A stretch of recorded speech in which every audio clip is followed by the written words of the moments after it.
In New York, the Sanford family opts for a vacation and secures a rental house on Long Island adjacent to a wooded area. The residence is aesthetically pleasing, although the liquor cabinet is securely locked. As the family settles in, Amanda, the mother, heads into town for grocery shopping. During her outing, she observes Danny loading his truck with a substantial amount of supplies. Later on, the family visits the beach, where Rose, the daughter, spots a massive oil tanker navigating in the distance. Initially dismissing it, they soon realize the vessel is approaching the shoreline. A sense of panic ensues as people scatter to evade the ship's collision with the sand. Fortunately, no injuries occur and the beach is subsequently closed for the remainder of the day. Upon their return home, the Sanford family discovers that the Wi-Fi is down, and there's no signal for their phones or television. Adding to the surprises, Amanda and her husband Clay spot some deer in the backyard, interpreting it as a positive sign. In the evening, Amanda hears a noise outside, and their apprehension intensifies when someone knocks on the door. Ready to confront a potential intruder, Clay is stunned when two individuals not only know their names but also reveal themselves as George, a businessman, and his daughter Ruth, the actual owners of the house. George, the one Amanda communicated with via email for the rental arrangement, expresses apologies for their unannounced arrival, explaining the outage in phone service. Stranded due to a power blackout after attending a symphony in town, they seek shelter for the night, given their challenges with living on the 14th floor and George's knee condition. Despite their genuine predicament, Amanda is hesitant and distrustful. In an attempt to gain her trust, George offers a 50% refund and proposes that he and Ruth stay in the guest room in the basement to prove their identity. To further assure Amanda, George, secretly holding keys to the cabinet, retrieves an envelope from it, discreetly concealing a gun. The envelope contains $1,000 as compensation. Despite the offer, Amanda remains skeptical, suspecting George might be the housekeeper with access to the keys. It takes Clay's persuasion for Amanda to reluctantly give George and Ruth a chance. As a gesture of goodwill, George shares the contents of the alcohol cabinet and delves into the history of the house, revealing that Danny was once his contractor. Furthermore, George elaborates that his wife is currently traveling for his job. Amanda, still skeptical, interrupts him, demanding identification.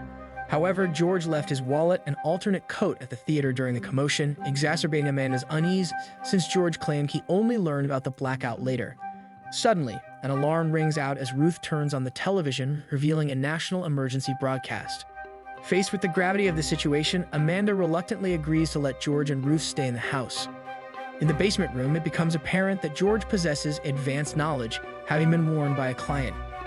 The following morning, Amanda discovers 4 emergency messages on her phone, 2 related to the blackout, one suggesting potential hacker involvement and the last consisting of random symbols.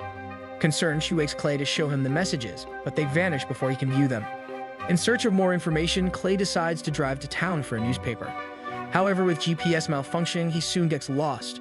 Exiting the car to check for a phone signal, he misses a brief moment when the car radio activates. A reporter on the radio announces a severe environmental disaster in the south due to an attack affecting animal migration patterns. Unable to establish phone contact, Clay continues driving. Shortly afterward, he encounters a woman signaling for help on the roadside. Though she speaks only Spanish, Clay, disturbed by her pleas, opts to ignore her and drive on. Suddenly, he spots a drone with red smoke trailing behind it. Meanwhile, George sets out to visit the neighbors, keeping his gun close and anxiously checking his phone for any messages from his wife, who was supposed to return today. Finding the neighbor's house seemingly vacant and strewn with random items in the garden, George discovers a chaotic interior when he enters through the open door. Attempting to use the neighbor's satellite phone reveals that all American satellites are offline. As George leaves, he notices more scattered items near the beach and follows the trail, stumbling upon an expensive watch in the sand. To his shock, he discovers an entire arm leading him to the body of a pilot, realizing a plane has crashed on the beach. Back at the Sanford house, she persuades her brother Archie to explore the nearby forest, where they come across an old shed. When George returns, he shares with Amanda that he had a sense something was amiss due to unusual market behavior and describes the unsettling discoveries on the beach. Their conversation is abruptly halted by explosions in the distance, followed by a piercing screech that causes pain and window cracks. Amanda rushes into the woods to find her children, but the unbearable noise forces her to her knees. Fortunately, the disturbance subsides and everyone returns to the house. Clay returns, revealing a leaflet written in Persian. Archie recognizes it from war video games, translating it to death to America. Terrified, Amanda and Clay decide to head to a relative's house in New Jersey, disregarding George's warnings as they drive away. Continuing their journey, the Sanford family repeatedly hears sirens and eventually encounters a road blocked by a fleet of identical self-driving cars. Amanda investigates, finding no people around, and realizes these cars are brand new. Suddenly, more automated vehicles appear behind them. Amanda rushes back to her family, narrowly moving their vehicle before the speeding cars collide with the ones blocking the road. Evading more oncoming cars, the family retreats, witnessing the chaos extending into the city. With no alternative, they return to the house and George graciously allows them to stay. As rain begins to fall, Archie initially occupies himself with less than virtuous activities while looking at pictures he took of Ruth. However, feeling unwell, he opts to rest. Ruth invites Clay to join her for a smoke, and he expresses remorse for leaving the distressed woman on the roadside.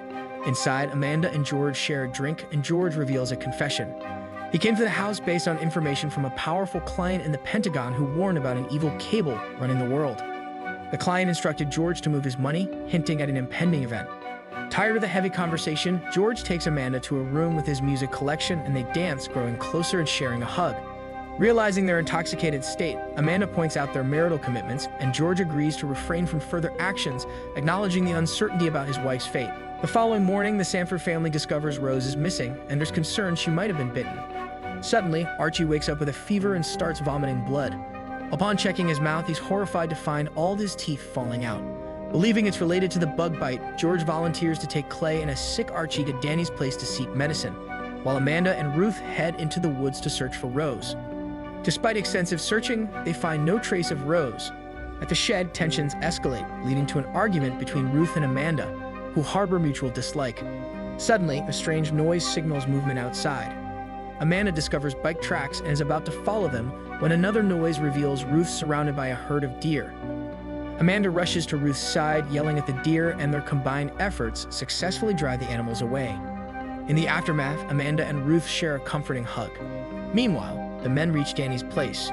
To their shock, Danny appears armed and explains that a similar noise in Cuba caused radiation, likely making Archie sick. Danny, aware of the Russian recall from Washington, believes they are at war. Despite George and Clay's appeals, Danny prioritizes his family and refuses to provide help. The situation escalates into a standoff with guns drawn. Clay intervenes, acknowledging his perceived uselessness but pleading for the medicine, emphasizing their shared desire to protect their families. Reluctantly, Danny agrees to provide the medicine in exchange for payment. While Archie receives the medicine, Danny discloses more information: the event was orchestrated by the Koreans. Clay counters Danny's claim by presenting the leaflet, suggesting Iranian involvement. However, Danny shares additional intelligence, mentioning that before the communication blackout, a friend in San Diego reported drone-dropped leaflets in an East Asian language like Korean or Chinese. Danny, drawing on his friend's military experience, concludes that the coordinated efforts of various enemies are aimed at destroying the United States. Returning to the car, George admits that Danny's information aligns with a rumor he heard before: a three-stage maneuver to destabilize a country from within. Determined to stick together, Clay and George decide to take their families to the neighbor's bunker in the woods. Meanwhile, Amanda and Ruth continue searching for Rose, freezing when they witness Manhattan's skyline ablaze with explosions and gunfire echoing across the city. Unbeknownst to them, Rose has been in the neighbor's house all along, breaking in and enjoying the abundant food. Hearing her mother's call, Rose is about to leave but notices a light emanating from the basement. Intrigued, she follows it and discovers an emergency bunker stocked with essential supplies, including a gym and a greenhouse. The emergency alert system warns of attacks on the White House and major U.S. cities, causing rising radiation levels. Rose stumbles upon a vast collection of DVDs, including Friends, and seizes the opportunity to finally watch the last episode of her favorite show, and the movie ends here. Make sure to subscribe and turn on notifications so you can watch future videos.